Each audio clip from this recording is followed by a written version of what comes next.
question arises, really, what type of city do you want to live in? And when you imagine your home or your neighborhood or your community, how do you picture it? I'm sure for many of us here in the room, we might have a lot of the same view. We picture clean streets, well-maintained and tree-lined. And every now and then, depending on either how close your doors are or whether you actually like your next-door neighbor, you might even leave a door open and share some items. You have parks nearby where your children, or those of you who are young at heart, can play together, and congregate and participate in sports. And people are outside walking their dogs or maintaining their community gardens and flower boxes right near their homes. And some of you in the room are actually lucky enough to live in neighborhoods just like that. Unfortunately, not all Philadelphians do. Green space should not be a luxury.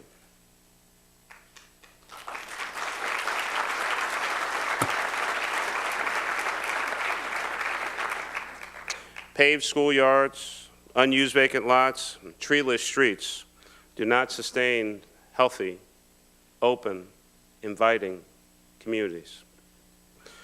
And this is the reality that unfortunately many Philadelphians face on a daily basis.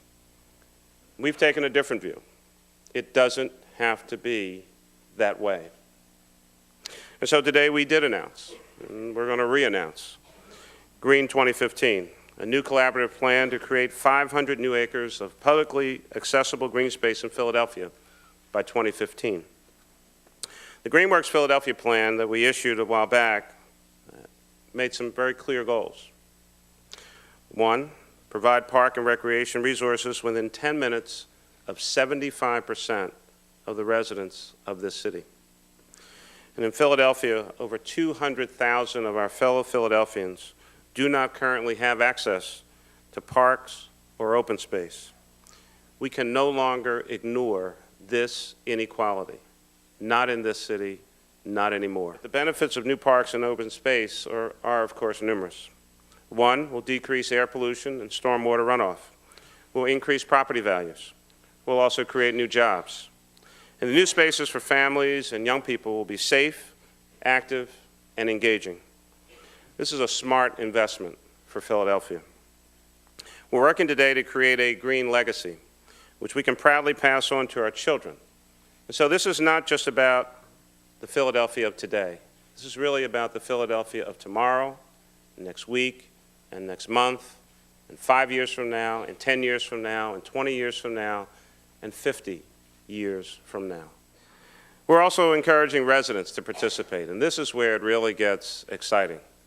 We don't want folks to think that this is something that someone else, somewhere else, is going to do for them. Residents really do have a role to play.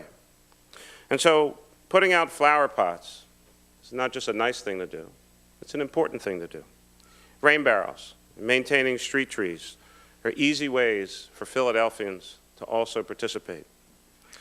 This Parks and Open Space goal, one of the most ambitious in the United States of America, will serve to organize and measure the best of our collective energies and skills.